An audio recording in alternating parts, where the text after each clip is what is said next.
tenho a satisfação de fazer a abertura da quinta sessão da 32ª semana jurídica de nossa faculdade.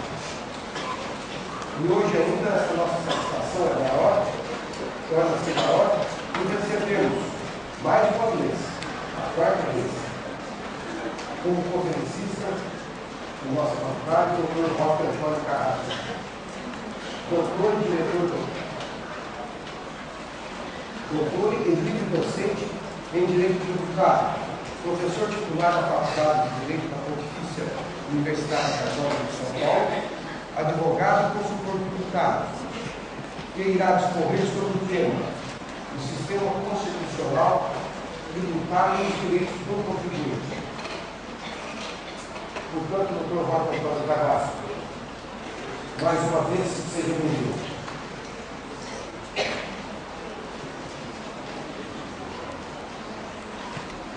Da primeira série, para a apresentação do hino musical em homenagem ao ilustre conferencista. Estou muito feliz de estar aqui mais uma vez, não esperava, muito contente mesmo.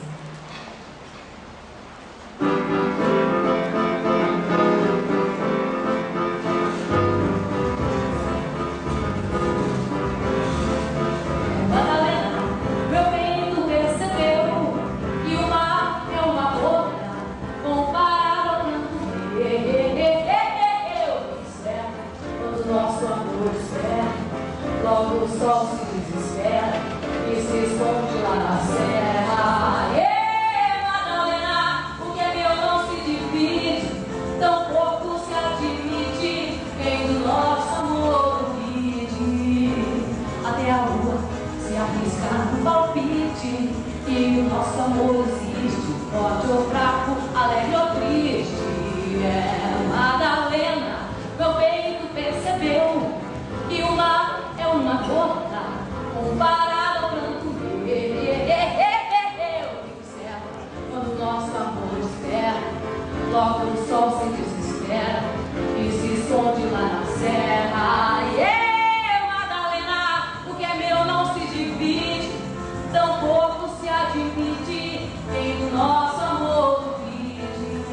Até a lua se arrisca no palpite, e o nosso amor existe, forte ou fraco, alegre ou triste.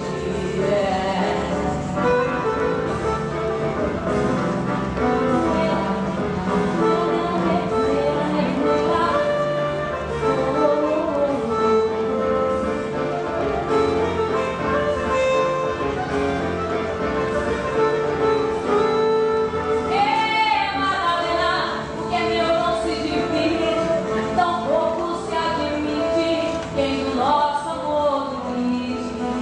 A lua se arrisca num palpite, e o nosso amor existe, forte ou fraco, alegre ou triste. Madalena, meu peito percebeu que o mar é uma gota comparado ao mundo. Eu observo quando o nosso amor espera, logo o sol se desespera e se esconde lá na serra. Madalena, o que é meu não se divide, tão pouco se admite, quem do nosso amor duvide. A lua se arrisca num palpite, e o nosso amor existe, forte ou fraco, alegre ou triste. Madalena, Madalena, Lena, lelelele. Madalena, Madalena, Lena, lele. Madalena, Madalena, Madalena, lelele. Madalena,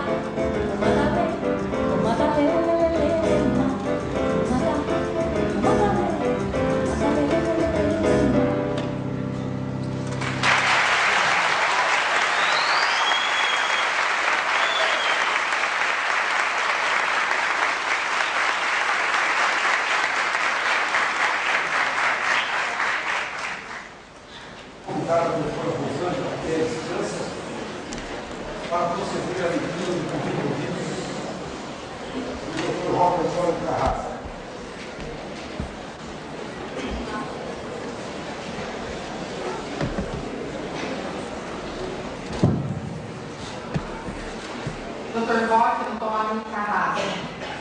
bacharel em Direito pela Faculdade Paulista de Direito da Pontifícia Universidade Católica de São Paulo, mestre em Direito pela PUC, doutor em Direito pela PUC desde 1978, livre docente em Direito Tributário pela Faculdade de Direito da PUC, professor titular da cadeira de Direito Tributário da Faculdade de Direito da mesma universidade, chefe do Departamento das Relações Tributárias, Econômicas e Comerciais da Faculdade de Direito da PUC, coordenador do programa de pós-graduação em Direito, mestrado e doutorado da PUC, foi vice-diretor da Faculdade de Direito, também da PUC, publicou os seguintes livros: pela editora Resenha Tributária, O Sujeito Ativo da Obrigação Tributária,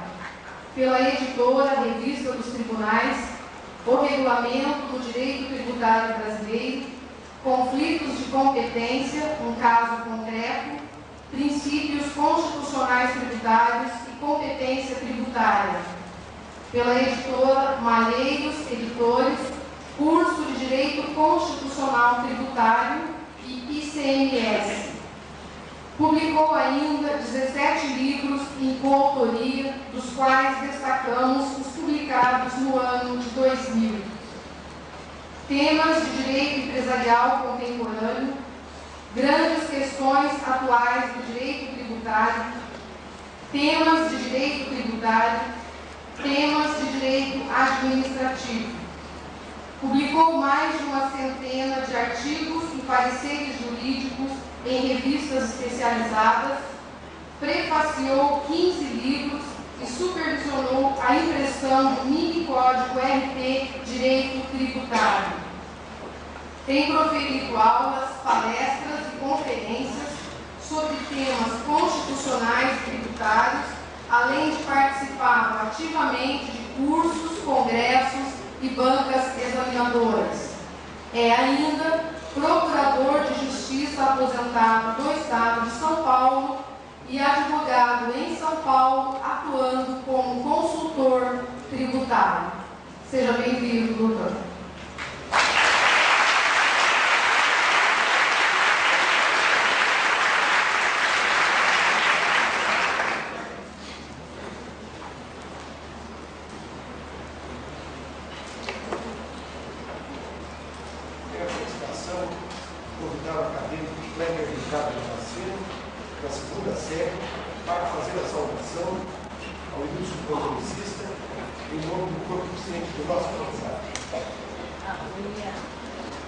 Excelentíssimo senhor doutor Nassib Miguel, digníssimo diretor desta instituição, excelentíssima senhora doutora Sânia Saad Galotti Bonavides, nossa digníssima vice-diretora, excelentíssimo senhor doutor Roque Antônio Carrasa, ilustre conferencista desta noite, a quem de maneira especial me dirijo neste discurso de saudação, demais autoridades já nominadas, caros colegas acadêmicos, funcionários desta faculdade, senhoras e senhores, boa noite. Certos acontecimentos primam pela raridade e privilegiados são considerados aqueles que têm a oportunidade de presenciá-los. Como a passagem de um cometa, um eclipse, uma grande descoberta ou mesmo uma revolução não acontecem todos os dias, não é também qualquer dia que se reúne em uma mesma conferência um tema palpitante e um mestre de rara sabedoria. Sendo assim, fazemos parte do seleto grupo dos privilegiados, fomos agraciados pelo destino, uma vez que hoje esses dois elementos, essenciais a uma palestra marcante, aqui estão reunidos. Primeiro tema. Nada poderia ser mais providencial. O sistema constitucional tributário e os direitos do contribuinte é um assunto que interessa não apenas aos estudiosos do direito, mas a todo cidadão que sente muitas vezes a sua economia particular vulnerabilizada ante as investidas do Estado. Providencialmente, nossa Carta Magna protegeu de maneira considerável a figura do contribuinte. Formou-se com os direitos e garantias fundamentais em um campo de limites sobre os quais o Estado não tem o direito de avançar. Regulou-se assim o próprio exercício das competências tributárias. Nós, cidadãos, estamos, portanto, em uma relação de igualdade com o Estado. Já não somos súditos como outrora. Nem mesmo o objetivo, às vezes nobre, de solucionar os problemas de caixa das pessoas políticas se sobrepõe aos princípios fundamentais de nosso sistema constitucional tributário. Não estamos mais em um Estado despótico e maquiavélico, onde os fins justificam os meios. Assim, a Constituição forma um verdadeiro estatuto do contribuinte, que serve como um escudo a nos proteger contra as investidas da espada fiscal.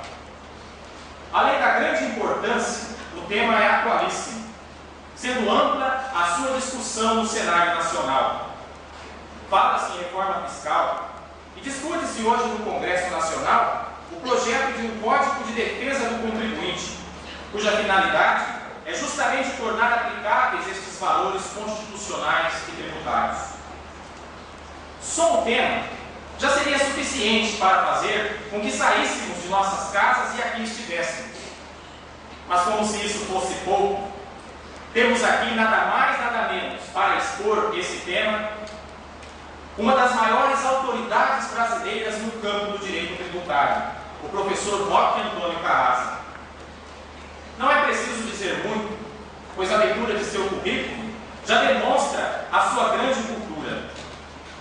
Mas gostaria de salientar que é da leitura de suas obras que se depreendem as características de um professor nato e de um cientista do direito cioso de suas responsabilidades ante a construção de uma sociedade mais justa. Deveras, seus escritos tornaram-se verdadeiros clássicos da doutrina nacional. Neles, a clareza da linguagem, a concisão e a objetividade demonstram a maturidade que faz do pesquisador muito mais que um cientista, um sábio. Como vimos, os dois elementos, autor e tema, se reúnem em uma mesma conferência para a sorte daqueles que temos a oportunidade de nos enriquecer com tamanha fonte. Somos partícipes de um momento raro, que se tornará histórico para esta instituição. Nada mais afortunado para encerrar com chave de ouro uma semana que tantas lições trouxe para completar nossa bagagem intelectual. Professor Roque Antônio Carrasa, é em nome da Faculdade Estadual de Direito do Norte Pioneiro que eu lhe desejo as boas-vindas. Nossa instituição forma uma grande família, da qual hoje queremos que o Senhor também torne-se parte. Afinal, a partir de agora, todos queremos nos considerar seus alunos e desejamos que o Senhor também se sinta em nosso meio, não um mero conferencista, e sim nosso dileto amigo e professor. Sinta-se à vontade em nosso meio. Esta casa e este auditório é todo seu.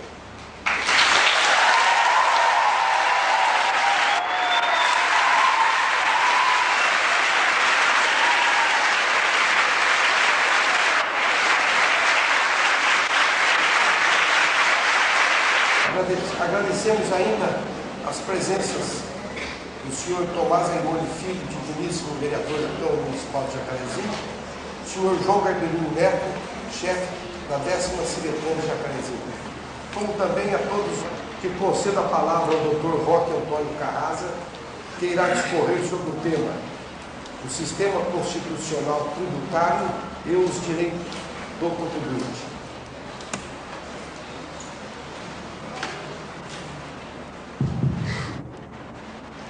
Excelentíssimo senhor professor Nassif Miguel, digníssimo diretor dessa faculdade, excelentíssima senhora professora Sâmia Bonavides, digníssima vice-diretora, em nome de quem peço venha para saudar aos demais membros desta mesa, senhores professores, minhas senhoras, meus senhores, prezados colegas acadêmicos. Antes de mais nada, eu quero dizer da grande satisfação, da grande alegria que sinto em uma vez mais estar aqui na prestigiosa Faculdade Estadual de Direito do Norte Pioneiro, participando do encerramento dessa Semana Jurídica. Eu aqui estive nos idos de 1980, retornei em 85 e uma vez mais em 91, sempre a convite de eminentes professores dessa casa. Então eu já me sinto realmente membro do corpo docente, porque é a quarta oportunidade que eu tenho o privilégio de aqui estar. Agradeço as palavras amáveis e altamente elogiosas desse excelente orador, que é o acadêmico Kleber Ricardo Damasceno. Também agradeço a homenagem da simpática e competente cantora Valentina Tonetti. Muito bem, conforme anunciado, eu fui incumbido de falar-lhes sobre o sistema constitucional tributário e os direitos do contribuinte. É um tema amplíssimo que, evidentemente, não conseguirei esgotar no curto espaço de 50, 60 minutos. Mesmo assim, eu vou tentar levantar os pontos que me parecerem mais oportunos ou mais interessantes, mas sem a tola pretensão de monopolizar a verdade. Já se disse que, em ciência, só o provisório é definitivo. Tudo em ciência pode ser repensado e, eventualmente, revisto. Há alguns dias atrás, eu participei de um encontro com professores de pedagogia e alguém trouxe à colação a seguinte frase de Guimarães Rosa: o verdadeiro professor não é aquele que sempre ensina, mas aquele que de repente aprende. É com esse espírito que depois, durante os debates, teremos a oportunidade de fazer uma melhor meditação sobre tudo aquilo que tiver sido dito e, de modo especial, sobre tudo aquilo que tiver ficado implícito em minhas palavras. Muito bem, só para introduzir o assunto, eu lembro meteoricamente que as normas jurídicas de mais alto grau encontram-se na Constituição. A Constituição não só cria o Estado, os seus poderes, o modo de adquiri-los e exercitá-los, como elenca e garante os direitos fundamentais das pessoas, seja das pessoas físicas, seja das pessoas jurídicas. A Constituição, em última análise, existe para conciliar as exigências da autoridade com as exigências da liberdade. Aí está.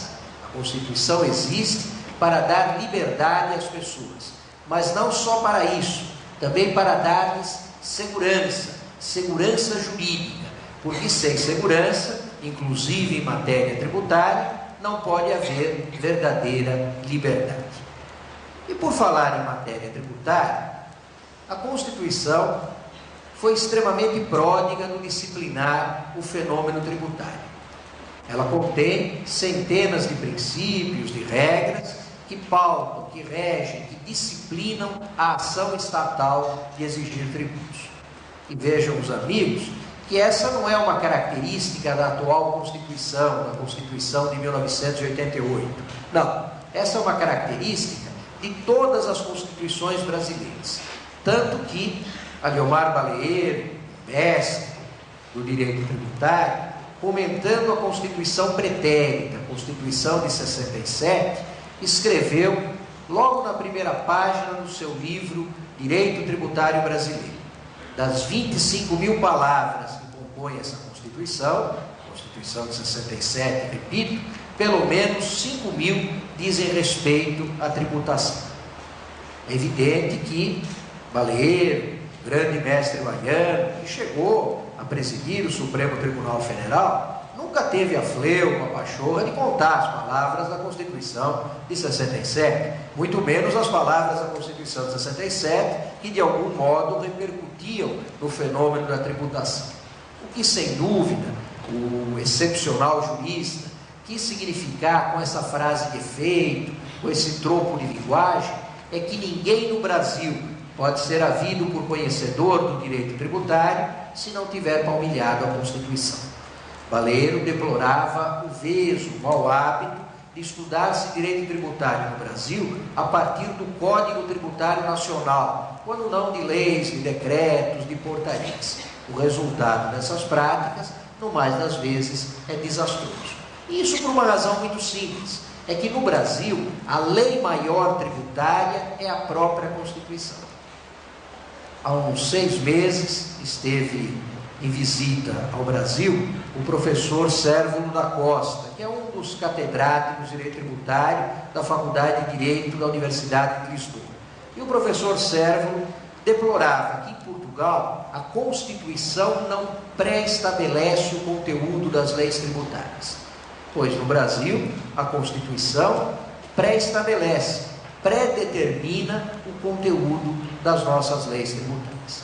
Tanto é assim que no Brasil as pessoas políticas, enquanto tributam, ou seja, enquanto criam em abstrato tributos, se veem, por assim dizer, diante do seguinte dilema: ou praticamente reproduzem a Constituição e ao fazê-lo apenas recriam num grau de concreção maior aquilo que na Constituição já se contém, ou na ânsia de serem originais, acabam resvalando para o campo da inconstitucionalidade. E a inconstitucionalidade, todos sabemos, é a pior contradição que uma lei pode ter. Enfim, as pessoas políticas no Brasil encontram no texto supremo, enquanto tributam, perfeitamente iluminado o caminho que podem validamente percorrer. Mas observem os colegas. Em rigor, a Constituição brasileira não criou nenhum tributo. Não criou nenhum tributo no sentido de que ninguém pode ser obrigado a desembolsar somas de dinheiro em favor do poder público com base diretamente no texto constitucional. Exemplifico: ninguém pode ser obrigado a pagar o imposto sobre grandes fortunas só porque ele está previsto no artigo 153(7) da Constituição. Não, para que esse imposto se torne exigível, é preciso, primeiro, que a União o crie em abstrato. Só depois de criado em abstrato é que esse imposto poderá nascer em concreto. Então, repito, nesse sentido, a Constituição brasileira não criou nenhum tributo. Se a Constituição brasileira não criou nenhum tributo, o que afinal ela fez de tão fundamental em matéria tributária? Ela fez 4 coisas: discriminou competências tributárias, classificou os tributos em espécies e subespécies, traçou a regra matriz dessas espécies e subespécies tributárias e limitou o exercício das competências tributárias por meio de uma série de princípios e de regras. É sobre essas ideias básicas que eu vou procurar desenvolver o meu pensamento. A Constituição discriminou competências tributárias. Competência tributária, sabemos, é a aptidão para criar em abstrato tributos. De que modo os tributos são criados em abstrato? Por meio de lei. Lei, no mais das vezes, ordinária. Em relação a alguns tributos, lei complementar, mas sempre lei. O tributo é criado depois que uma lei descreve a norma jurídica tributária em todos os seus elementos essenciais, a saber, hipótese de incidência, sujeito ativo, sujeito passivo, base de cálculo e alíquota. Só podemos dizer que o tributo existe em abstrato depois que uma lei lhe houver apontado a hipótese de incidência, o sujeito ativo, o sujeito passivo, a base de cálculo e a alíquota. Se faltar qualquer um desses elementos essenciais da norma jurídica tributária, o tributo ainda não existe em abstrato. E não existindo em abstrato, é claro que não poderá nascer em concreto. Por incrível que pareça, mas os colegas que já começam a militar na área sabem disso, frequentemente o legislador omite a base de cálculo do tributo. Quando isso se dá, melhor para o contribuinte. Ele não poderá ser nem lançado, nem cobrado. As omissões legislativas, máximo em matéria tributária, não podem ser supridas, não podem ser colmeadas, nem pelo Poder Judiciário, nem muito menos pelo Poder Executivo, a quem incumbe apenas aplicar a lei tributária de ofício.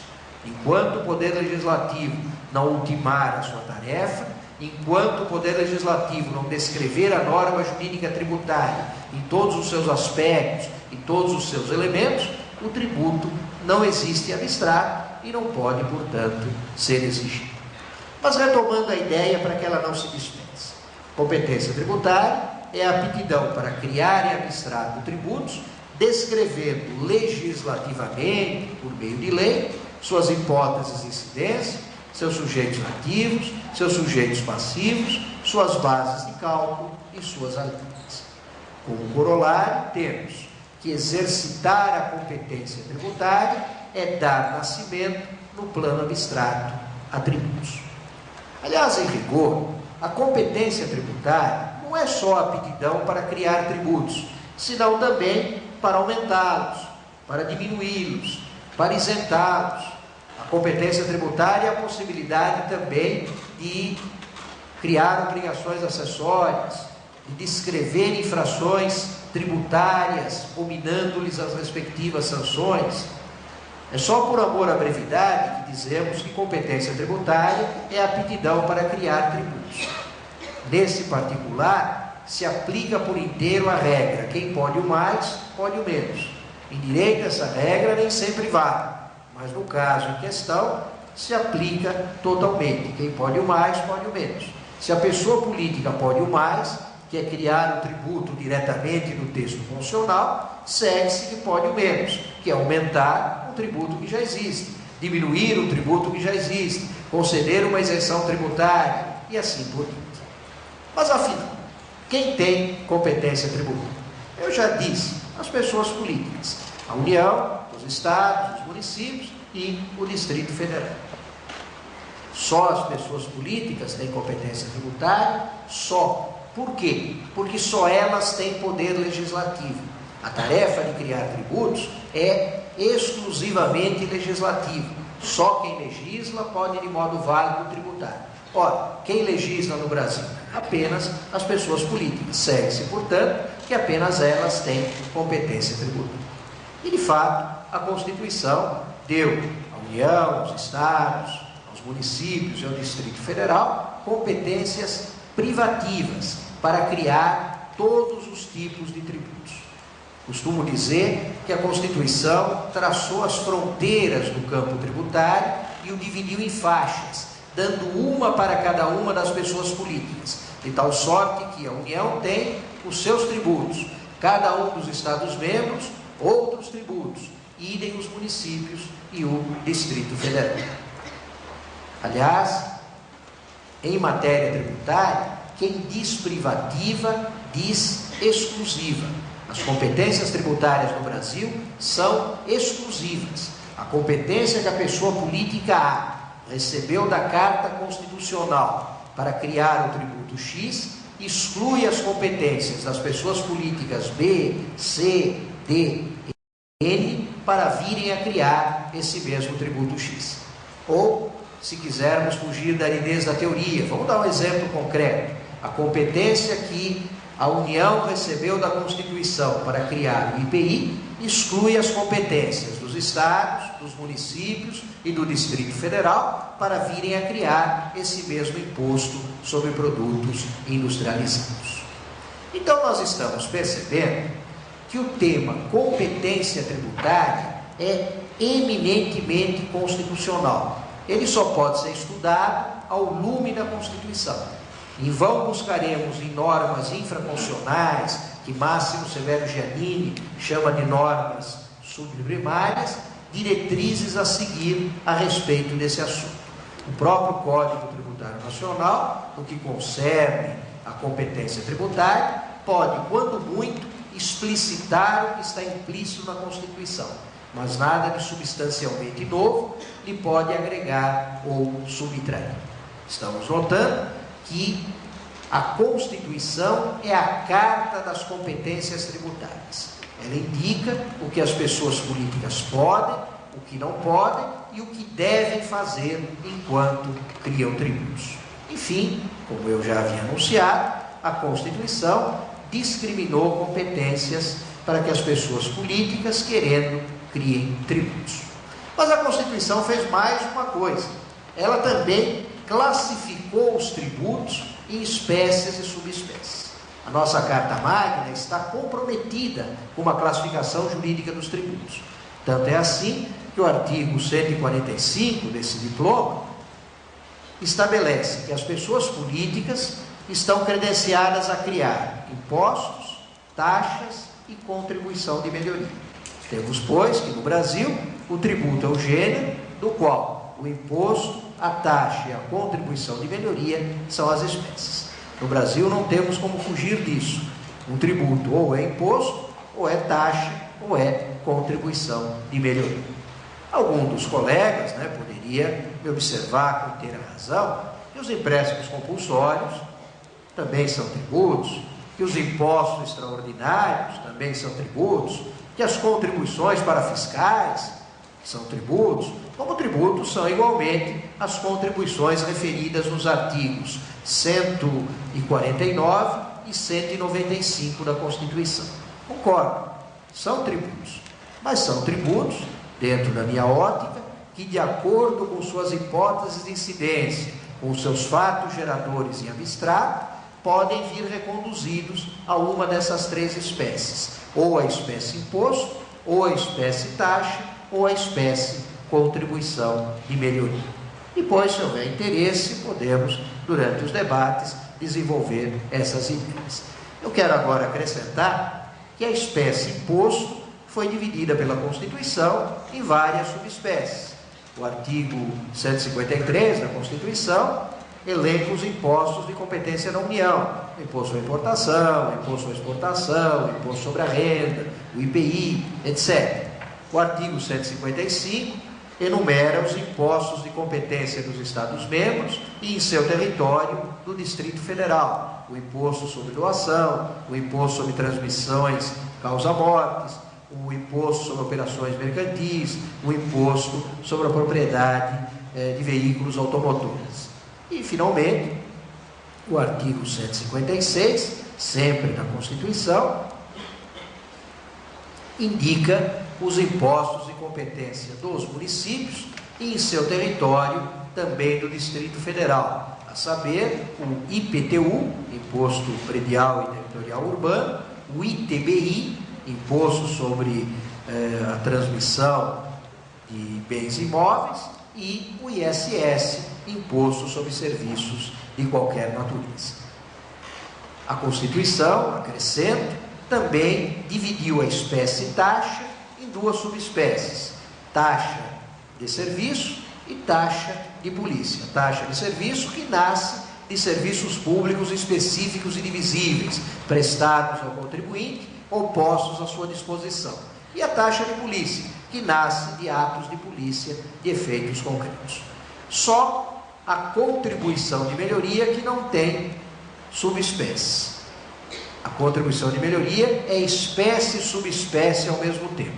Tanto que, se quisermos ser rigorosamente corretos, não devemos falar em contribuições de melhoria, mas simplesmente em contribuição de melhoria. No Brasil só há um tipo de contribuição de melhoria. Em direito comparado, nós vamos encontrar dois tipos de contribuição de melhoria. Nós vamos encontrar a contribuição de melhoria para financiamento de obras públicas. É a contribuição de melhoria da Alemanha. Na Alemanha, cobra-se contribuição de melhoria antecipadamente e com dinheiro apurado realizam-se obras públicas.